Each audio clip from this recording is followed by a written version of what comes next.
From 1974 to 1987, the Smurls claimed they were at the mercy of ghosts. Their story involves journalists, demonologists, and the Roman Catholic Church. It caught the attention of the media, which resulted in several published articles, a book, a TV movie, and even attracted infamous paranormal investigators Ed and Lorraine Warren. This is the Smurl story. After flood damage forced them from their Wilkes-Barre home, Janet and Jack Smurl, along with their young daughters and Jack's parents, moved into a Chase Street duplex in West Pittston, Pennsylvania. A bit of a fixer-upper, they put their efforts into repainting, retooling, and repairs. It was at this time that the eerie activity began. Initially, the episodes were benign. Tools went missing, then reappeared. Old wall stains seeped through fresh coats of paint. Then the kitchen appliances caught fire, even though they were unplugged, and awful odors overwhelmed the house, only to disperse moments later. Still, the Smurl family soldiered on. Jack was promoted at his job and doubled as his daughter's softball team coach. Janet became pregnant and helped organize an anti-drunk driving group at the local high school. The girls excelled in their studies and the in-laws were happy. But, like all good ghost stories, their luck was about to change. Soon, the Smurls were struggling to make ends meet. Mary, Jack's mother, suffered a heart attack. The ghostly visits, meanwhile, intensified.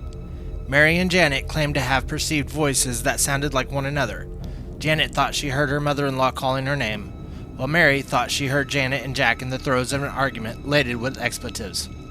Ominous black masses formed and floated through the home. Janet said she was visited in the dead of night by a malevolent force that molested her in her sleep. Then Jack joined the club. Lying in bed with Janet, he heard someone whispering, a young woman it seemed. When he turned to face his wife, he watched the shadowy figure run up her leg. After that night, life in the Smurl house grew darker. A light fixture fell from the ceiling, cutting one of the daughters on impact. The family dog was thrown against the wall. Janet said she was picked up by an invisible presence, dangling some 6 feet in the air, and then tossed across the room. Jack claimed a succubus entered the living room and raped him while a baseball game played on the TV. Even neighbors reported hearing screams from the house while the family was out. Terrified, the Smurls contacted self-taught demonologist duo, the Warrens.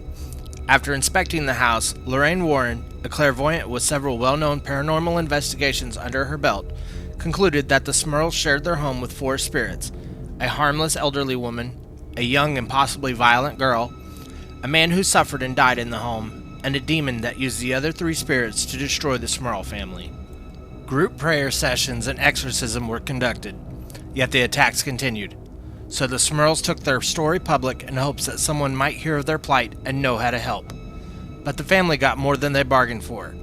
The press latched on and, like a malicious spirit, refused to leave.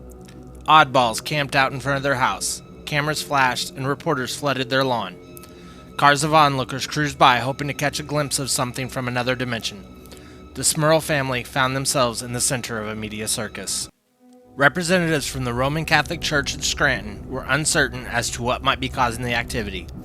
Multiple priests visited the Smurls to bless their home. They reportedly encountered no harmful activity while on the property. In 1986, an area priest actually moved into the household, hoping to witness the demonic forces firsthand, but nothing stirred.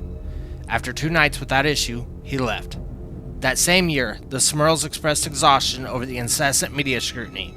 In 1987, the family packed up and left their Chase Street duplex. Supernatural phenomena reportedly followed them to their new home, until a church-sanctioned exorcism in 1989 cleared the house of its activity.